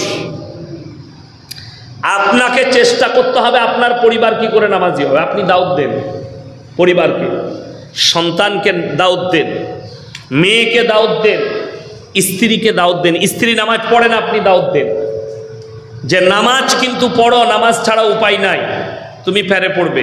এরপর স্ত্রী যদি আপনার কথা না শুনে, সে তার আল্লাহর কাছে জবাব দিবে। কিন্তু আপনি চোখে দেখতে পাচ্ছেন আপনার স্ত্রী জীবনে নামাজ পড়ে না, আপনার স্ত্রী পর্দা করে না। আমি অনুরোধ করে বলছি, আপনি জীবনে দাওয়াত দেননি, আপনার স্ত্রী আপনাকে জাহান্নামে নিয়ে যাবে, এটা হাদিস বলছি। আপনার স্ত্রী টানবে, আল্লাহ এ আমার স্বামী আমার সঙ্গে জীবন কাটিয়েছে, জীবনে আমাকে পর্দার দাওয়াত দেয়নি, জীবনে আমাকে বুঝায়নি যে পর্দা ফরজ, পর্দার কতটা গুরুত্ব, একটা নারীর শরীরের কতটা আল্লাহ মূল্য দিয়েছে, এটা আমাকে বুঝায়নি। আপনার মেয়ে বেঈমান কাফেরের পোশাক পরছে, বদ্দিনের মতো পোশাক পরছে, আপনি জীবনে তাকে দাওয়াত দেননি যে এটা ইসলামী পোশাক নয়, ইসলামী পোশাক হচ্ছে, প্রথম পোশাক হচ্ছে পর্দা করা, শরীরটা ঢেকে নাও। যেদিন থেকে পর্দা ফরজ হয়েছে, রসুল আকরাম সাল্লাল্লাহু আলাইহি সাল্লামের হাদিস, সেই দিন থেকে নবী এবং সাহাবীর বিবিরা পায়ের নখটা আর কেউ দেখতে পায়নি, পর্দার ভেতরে চলে গেছে। জোরে বলুন সুবহানাল্লাহ। আপনি বলুন তো, চকলেট, পালস চকলেট পাওয়া যায় না, যায় না? কত দাম ওটা? 1 টাকা। ওই চকলেট যদি কেউ খুলে বিক্রি করে মার্কেটে, কেউ কিনবে? বলবে দাদা এই চকলেটটাই ধুলো পড়েছে, বালি পড়েছে, এটা আমি কিনবো না, আমাকে প্যাকেটওয়ালা চকলেট দাও। আপনি 1 টাকা চকলেটের মূল্য বুঝলেন, কিন্তু নিজের বিবির ইজ্জতের মূল্য বুঝতে পারলেন, নিজের বিটির ইজ্জতের মূল্য বুঝতে পারলেন না, নিজের মায়ের ইজ্জতের মূল্য বুঝতে পারলেন না। আজকে বড় কষ্ট লাগে। আপনি আমি বলতে পারি না, একটা বিবাহ ঘরে মুসলিমদের পরিবার, একটা বিবাহ ঘরে দেখলে আপনি লজ্জা পাবেন তাদের পোশাকগুলো দেখে। সেগুলো তো কোনো অন্য ঘরের মেয়ে নয়, আপনার আমার ঘরের মেয়ে। তাদেরকে আপনি বলতে পারলেন না দামি কাপড়টা পরো, অথচ হাদিসে আছে একটা মেয়ে সাজসজ্জা করবে, আপনার স্ত্রী সাজতে পাবে, আপনার মেয়ে সাজবে, আপনার বোন সাজবে, আপনার মা সাজবে। কোথায়? নিজের নিজের স্বামীর কাছে। সৌন্দর্য প্রকাশ করবে স্বামীর কাছে। স্বামী সন্ধ্যাবেলায় ব্যবসা থেকে বাড়ি আসবে, স্বামীর জন্যে পরিষ্কার পরিচ্ছন্নভাবে সেজে অপেক্ষা করবে, স্বামী যেন বাড়িতে ঢুকে তার মনটা ভরে যায়।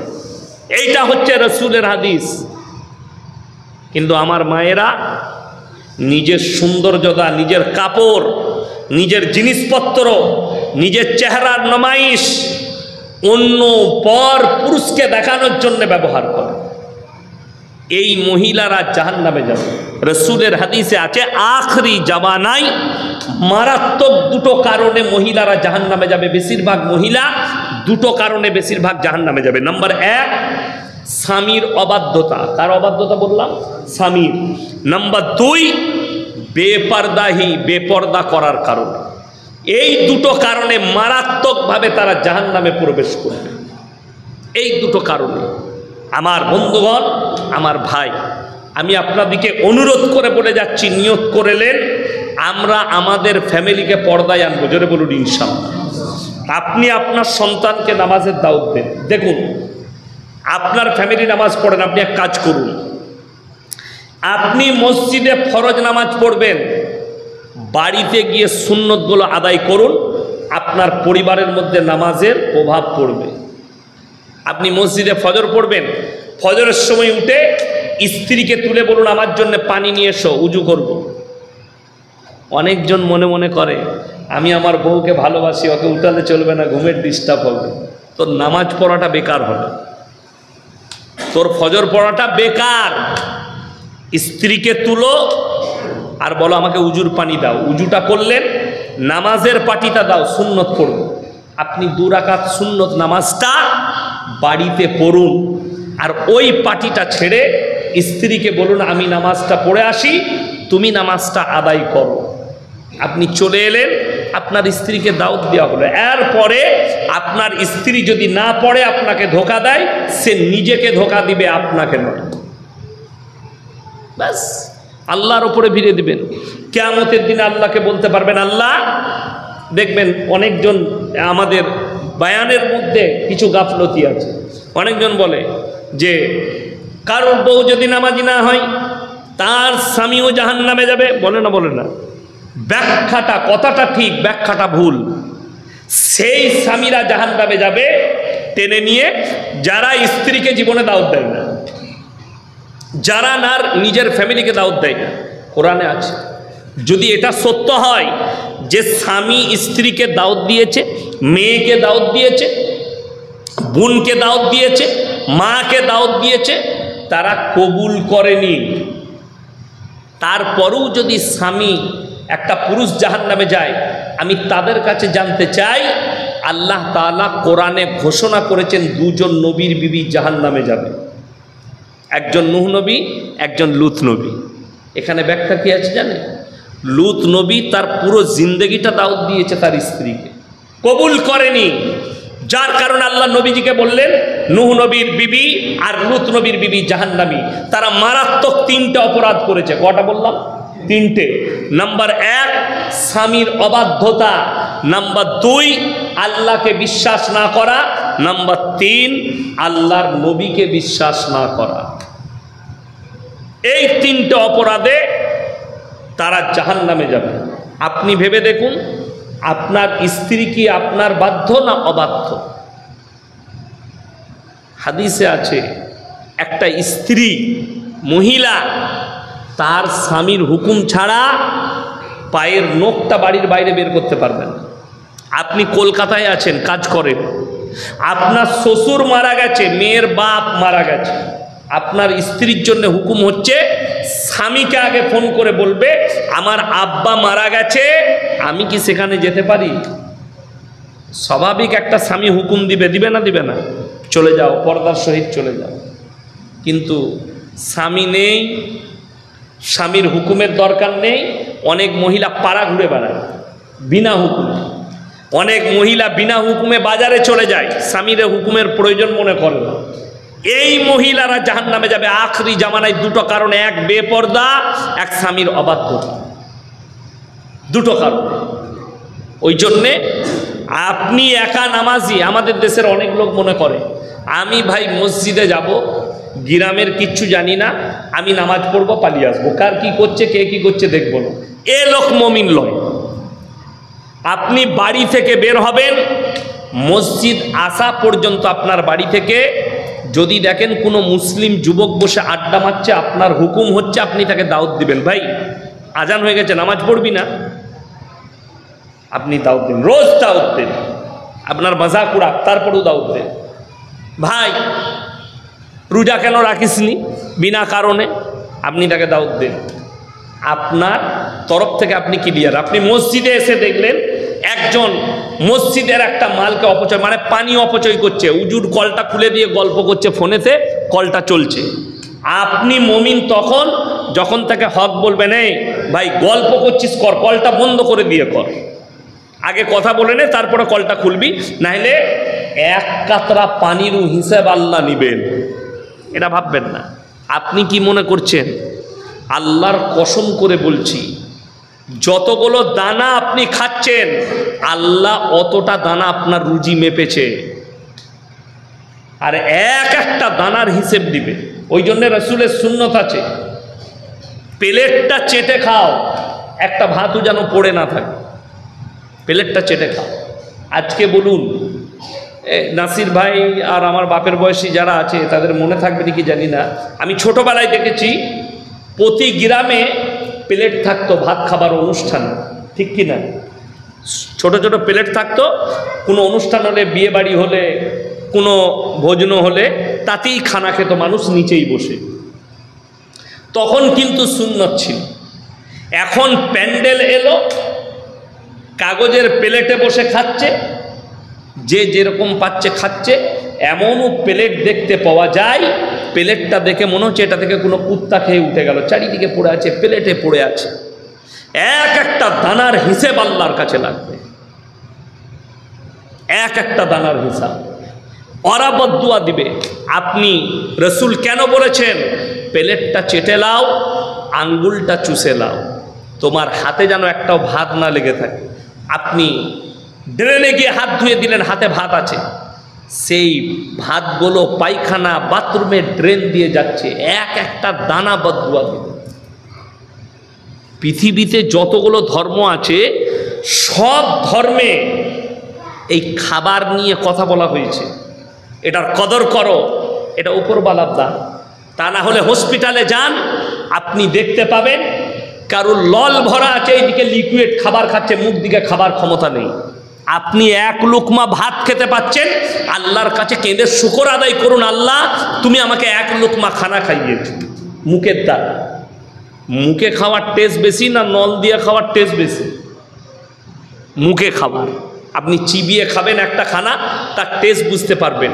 আর আপনি বোম্বের টাটা মেমোরিয়ালে চলুন, কলকাতার পিজিতে চলুন, আরও ইত্যাদি যে জায়গাগুলো আছে সেগুলোতে গিয়ে দেখুন, কারুর এখানে নল ভরা আছে, কারুর গলায় নল ভরা আছে, খাবার খেতে পায় না, লিকুইড খাবার যাচ্ছে, কারুর সিলাইনের মাধ্যমে খাবার যাচ্ছে, মুখ দিয়ে খাবার যায় না।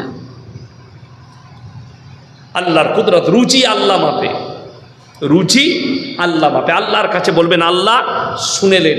রসুল সাল্লাল্লাহু আলাইহি সাল্লামের হাদিস, যারা ভাবছেন আমার খাবারে বরকত নেই কেন, আমার ব্যবসায় বরকত নেই কেন, তার কারণ তাবিজ নয়। তাবিজের যারা বরকত হয় না, বরকত নিতে গেলে রসুল সাল্লাল্লাহু আলাইহি সাল্লামের হাদিসের উপরে আমল করতে হবে। আল্লাহ নবী হাদিস বর্ণনা করলেন, যারা 5 ওয়াক্তের নামাজি হবে মৃত্যুকাল পর্যন্ত আল্লাহ তাদের রুজিতে কোনোদিন কমি দিবে না। জোরে বলুন সুবহানাল্লাহ। অনেক মুমিন ব্যক্তি তারা অসহায় যারা আছেন, মনে মনে কি ভাবে জানেন, আমি এত দোয়া করছি, আমার দোয়া কবুল হয় না কেন? হাদিসে আছে, বান্দা যখন আল্লাহর কাছে কাঁদে, দোয়া চায়, হয় আমি সঙ্গে সঙ্গে কবুল করি, তা না হয় কিছুদিন পরে, তা না হয় আমার বান্দার একটা দোয়ার বদলা কিয়ামতের দিনে ফেরত দেওয়া হবে। জোরে বলুন সুবহানাল্লাহ। রাসূলের হাদিস, আল্লাহর রাস্তায় দিনের পথে যারা থাকবে আল্লাহ তাদেরকে মৃত্যুকাল পর্যন্ত ইজ্জতের রুজি দান করবেন। জোরে বলুন সুবহানাল্লাহ। মৃত্যুকাল পর্যন্ত আপনি দিনের পথে আসুন, আল্লাহর রাস্তায় রুজিতে বরকত চান, আপনি 5 ওয়াক্তের নামাজ পড়ুন। রুজি মানে এটা নয় যে আপনার কাছে করোড় টাকার সম্পত্তি আসবে। আমাদের মৌলবীদের কাছে কি আছে? ইমামতি করে খাই, মাদ্রাসায় পড়ায়, করোড় টাকার সম্পত্তি নেই। খালি দিনের পথে থাকার কারণে আল্লাহ আমাদেরকে ইজ্জতের রুজি দিচ্ছে। যেখানে দস্তরখান আলাদা, খাবার আলাদা। আমি আপনাকে বলে যাচ্ছি, আপনার প্লেটে যে খাবারটা আসছে, দস্তরখানটা বিবি বিছাবে, খাবারটা দিল, খাবারটা কি ফ্যাট নয়, খাবারটা হালাল, আর আপনি খেতে পাচ্ছেন হাতে করে, শুকর আদায় করুন যে আল্লাহ ইজ্জতের রুজি দিয়েছে। আমার বিবি আমার সামনে নামিয়ে দিয়েছে। আপনাকে কলকাতায় দেখাবো, করোড় টাকার মালিক, কোটি টাকার মালিক, ব্যাংক ব্যালেন্স কোটি টাকা, কিন্তু রাত 2টোয় মদ খেয়ে বাড়ি ঢুকে বিবি নিজের মতো খেয়ে কুকুরের সাথে শুয়ে আছে, আর সে সুপাই শুচ্ছে। আর আপনি এই গ্রামের বসবাসকারী, চাষ করেন, সবজি বেচেন, একটা ছোটোখাটো ব্যবসায়ী, এশার নামাজ পড়ে বিবির সঙ্গে একটা দস্তরখানে একটা প্লেটে 2 জন মিলে খেয়েছেন, আর ফজরের আগে পর্যন্ত বিবির গলায় হাত রেখে ঘুমাতে পেরেছেন। সিজদায় পড়ে আল্লাহর কাছে কাঁদুন, আল্লাহ আমার থেকে সুখী আর কেউ নাই, আমার থেকে সুখী কেউ নেই। আপনি ডাল ভাত খান আর যেটাই খান। আচ্ছা বলুন তো, যারা ভালো মন্দ খাচ্ছে তারা বেশি দিন বাঁচবে? কথা বলে না? যারা ভালো মন্দ খাচ্ছে, কেউ যদি রোজ খাসির মাংস খায়, সে বেশি দিন বাঁচবে? সে মালটা আগে মারা যাবে। কেন? ডাক্তাররা বলছে, বিশেষজ্ঞরা, কোনো ব্যক্তি যদি 100 গ্রাম খাসির মাংস খায়, সেটা হজম হতে 250 মিনিট সময় লাগে। তাহলে রোজ খেলে আপনার অবস্থাটা লিভারের কী হবে আপনি চিন্তা করুন। ওই জন্যে ইজ্জতের রুজি মানে দামি খাবার নয়, ইজ্জতের রুজি মানে যেটাই আসবে ইজ্জতের সঙ্গে আপনার কাছে আসবে। আচ্ছা, আমাদের অনেক ভাই জামাতে যায়, যাই না যাই? আচ্ছা, তারা চিন্তাও করতে পারে না, তাদের চিন্তা ফিকির থাকে না কি খাবার আসবে, থাকে থাকে না। আমি একবার এই 8 বছর আগে দিল্লিতে গিয়েছিলাম, একজন বড় শেঠের বাড়িতে ছিলাম। তো আমার মনে হলো যে একদিন নিজামুদ্দিনে যাই। তা আমি বললাম, ভাই আজকে নিজামুদ্দিনে থাকবো রাত্রে, রমজান মাস। রাত্রে খানা খেয়ে গেছি, তারাবি হয়ে গেল, এরপর তাহাজ্জুদ হলো। তো একজন সামনে বসে আছেন হজরতজি, তাকে গিয়ে জিজ্ঞেস করছে, হজরত 400 लोग हैं उलामा और बहुत सारे साथी भाई हैं, 400 लोग हैं, लेकिन शहरी का कोई इंतज़ाम नहीं। उन्हीं बोलें, भाई नमाज पढ़ो, अल्लाह से दुआ मांगो, जरूर अल्लाह को इंतज़ाम कर देंगे। शहरीर ওয়াক্ত মানার কি শহরির সময় হয়েছে, দরজার গেটে একটা 1109 গাড়ি লাগলো, লরি। সেখান থেকে 4টা হাঁড়িতে কিমা এলো, আর রুটি আর দুধ, এত খাবার এলো। এই 400 লোক খাবার পরেও বললে, ভাই কুছ বস চুকা হ্যায়, মহল্লা ওয়ালে কো ভেজ দো। জোরে বলুন সুবহানাল্লাহ। কেউ জানতো না কি আসবে, হঠাৎ করে একজন কোনো আল্লাহর বান্দা পাঠিয়ে দিয়েছে যে যারা মুসাফির আছে তারা খাবে। তো আপনি আল্লাহর উপরে রুজির ভরসা করুন, আপনার দস্তরখানে আপনি নামাজ পড়ুন, হালাল রুজি আসবে। বিশ্বাস করুন, আমি যে কথাগুলো বললাম, এই আখরি জামানায় এই কথাগুলোর মজাক উড়ানো হবে, মজাক। আমরা ব্যবসা করে খাই, আমি নিজে ব্যবসা করি, টাকা আমার, আল্লাহ কি করে রুজি মাপে? এটা বিশ্বাস করার জন্য হসপিটালে যেতে হবে, এটা বিশ্বাস করার জন্য টাটা মেমোরিয়ালে যেতে হবে, তবে বুঝতে পারবেন যে রুজির মালিক আল্লাহ কি না। টাকা করোড়পতি, কিন্তু ডাক্তারে যখন ক্যান্সার বলেছে আপনার খাওয়া মাখা সব উঠে যাবে, উঠবে না? উঠবে না। ডাক্তারে যখন বলেছে তোমার লিভারটা পচে গেছে, আপনি এমনি অর্ধেক মরে যাবেন।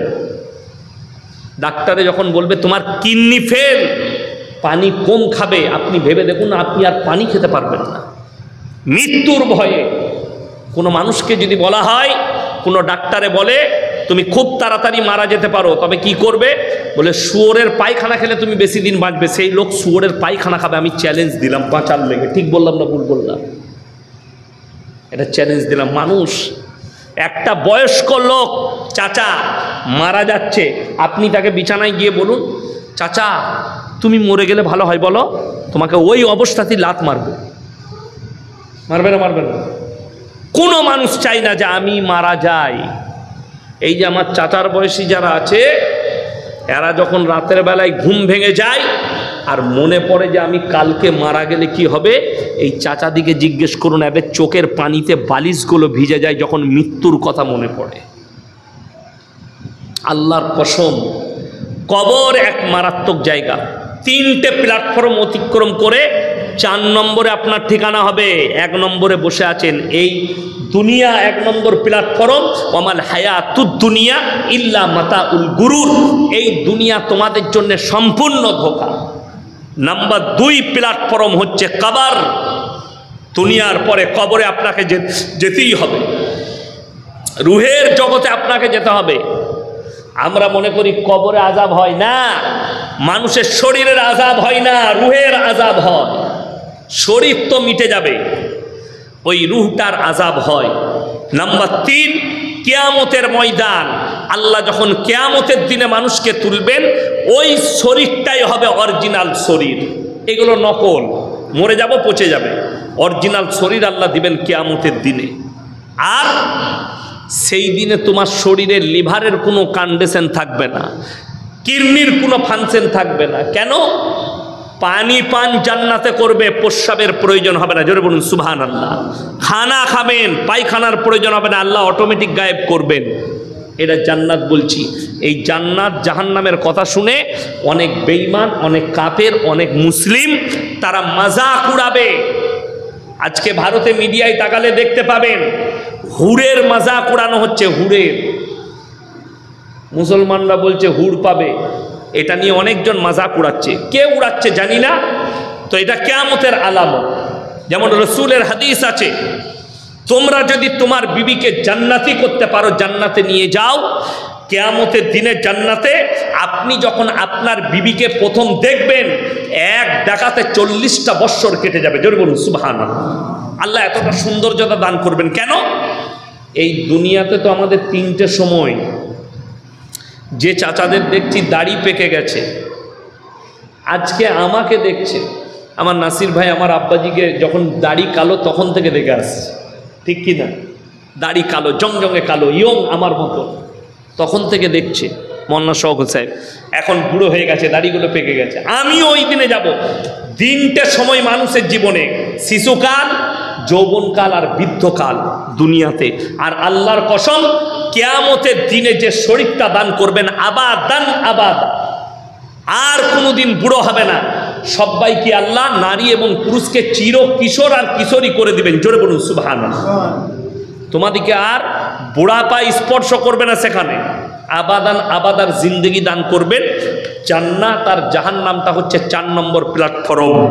আপনি তৈরি থাকুন, আল্লাহর কাছে কাঁদুন, সকলের নামাজি হব। জোরে বলুন ইনশাআল্লাহ।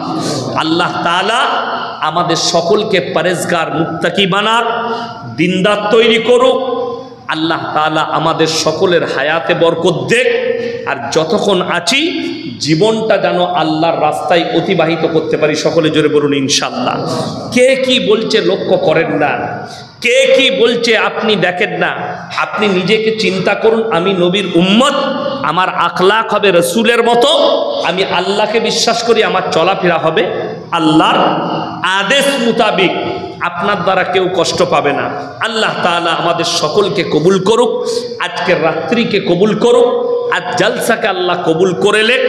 হায়াত বাকি, মুলাকাত বাকি। জানবেন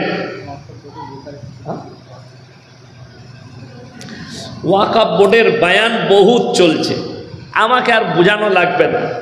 তবে দোয়া করুন আল্লাহ যেন এই বিলকে ফেরত করিয়ে দেয়। বলুন আমিন। বিভিন্ন সংগঠন, তবে একটা কথা বলবো, যে আলেমরাই ডাকবে, যে সংগঠনই ডাক দিবে, আপনারা হাজির হবেন। বলুন ইনশাআল্লাহ। চেষ্টা করবেন, কেন এটা আপনার নৈতিক দায়িত্ব। রাশিয়া যেটা আছে না, রাশিয়াতে সেম কেস হয়েছিল। এই রাশিয়া বলছি, সরি, স্পেনটা কোনো ইহুদি নাসারাদের দেশ ছিল না, ওই দেশটা ছিল মুসলিম রাষ্ট্র। আজও স্পেনের মাটিতে মসজিদ পাবেন, মাদ্রাসা পাবেন, যেগুলো মদের বার আর দেহ ব্যবসার আড্ডাখানা করে রেখে দিয়েছে। কেন? সর্বপ্রথম এইভাবেই মুসলিম দিকে দিন থেকে সরিয়ে তাদের হত্যা করে এগুলো লুটে নিয়েছিল। আপনি ভাববেন, আপনি নামাজ, অনেকজন মনে মনে করবে আবে মসজিদ থাকবে না, ঘরে নামাজ পড়বে। তুমি এমনি নামাজ পড়ো না আর ঘরে নামাজ পড়বে? তুমি এমনি লোকে নামাজ পড়ে না, ঘরে নামাজ পড়বে? ওই জন্যে আপনারা তৈরি থাকুন আর দোয়া করুন। খাস করে দোয়া হচ্ছে বহুত বড় দাওয়া। দোয়া করুন আল্লাহ এই জালিমদের হাত থেকে হেফাজত করো। বলুন আমিন। আল্লাহ যারা ইসলামের ক্ষতি চাইছে, ইসলামকে মিটাতে চাইছে, আল্লাহ এদের তকদিরে ঈমান লেখা থাকলে ঈমান দাও, তা না হলে এদেরকে নিস্তে নাবুদ করে দাও। বলুন আমিন। সবাই দরুদ শরীফ পড়ুন। আল্লাহুম্মা সাল্লি আলা মুহাম্মাদিন ওয়া আলা আলি মুহাম্মাদ কামা সাল্লাইতা আলা ইব্রাহিম ওয়া আলা আলি ইব্রাহিম ইন্নাকা হামিদুম মাজিদ। আল্লাহুম্মা বারিক আলা মুহাম্মাদিন ওয়া আলা আলি মুহাম্মাদ কামা বারাকতা আলা ইব্রাহিম ওয়া আলা আলি ইব্রাহিম ইন্নাকা হামিদুম মাজিদ।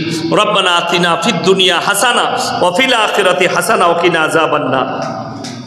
রব্বানা লা তুজিগ কুলুবানা বাদা ইদ হাদাইতানা ওয়া হাব লানা মিন লাদুনকা রাহমা ইন্নাকা আনতাল ওয়াহ্হাব। ইয়া আল্লাহ, আমরা গুনাহগার, খাতাকার, বদকার, সিয়াকার, গুনাহকে মাফ করে দাও, খাতাকে দরগুজার করে দাও। আমাদের সকলকে তুমি পরেজগার, মুত্তাকি, দিনদার বানিয়ে দাও। তোমার দিনের প্রতি পরিচালিত করে দাও। আমরা অসহায় আর দুর্বল ভিখারির মতো হাত দুটো তুলে ধরেছি, তুমি আমাদের হাতকে ফিরিয়ে দিও না। ওগো আল্লাহ, আজকের এই মজমায় যে সমস্ত ভাইয়েরা আমরা হাত তুলেছি, হাত তোলার পূর্বে বিগত জীবনের সমস্ত সাগীরা কবীরা জাহিরি বাতিনি দিনের দিবালয় রাতের অন্ধকারে জেনে অজেনে যত পাপ করেছি সব তুমি ক্ষমা করে দাও।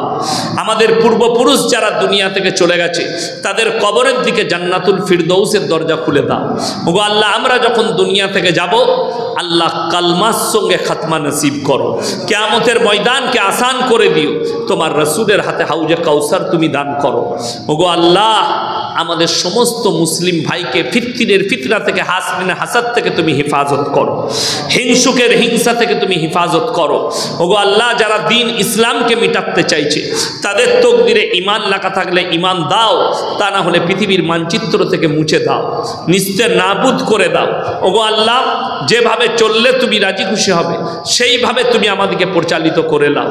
ওগো আল্লাহ, আমরা যে হাত তুলেছি জানি না তুমি কাকে ভালোবাসো। কত উলামায়ে দ্বীন হাত তুলেছেন, কত মুরব্বী বাবাজি, কত হাজি সাহেব, কত নওজওয়ান, কত মাসুম, যার হাত তোলাকে পছন্দ করো, তার মুখের দিকে তাকিয়ে আমাদের দোয়াকে কবুল করে নাও। রব্বানা হাবলানা মিন আজওয়াজিনা ওয়া যুররিয়াতিনা কুররাতা আয়ুন ওয়াজআলনা লিল মুত্তাকিনা ইমামা। রব্বানা ওয়ালা তুহাম্মিলনা মা লা তাকাত লানা বি ওয়াফু আন্না ওয়াগফির লানা ওয়ারহামনা আনতা মাওলানা ফানসুরনা আলাল কওমিল কাফিরিন। ওয়া সাল্লাল্লাহু তাআলা আলা খায়রি محمد وآله وأصحابه أجمعين برحمتك يا أرحم الراحمين. السلام.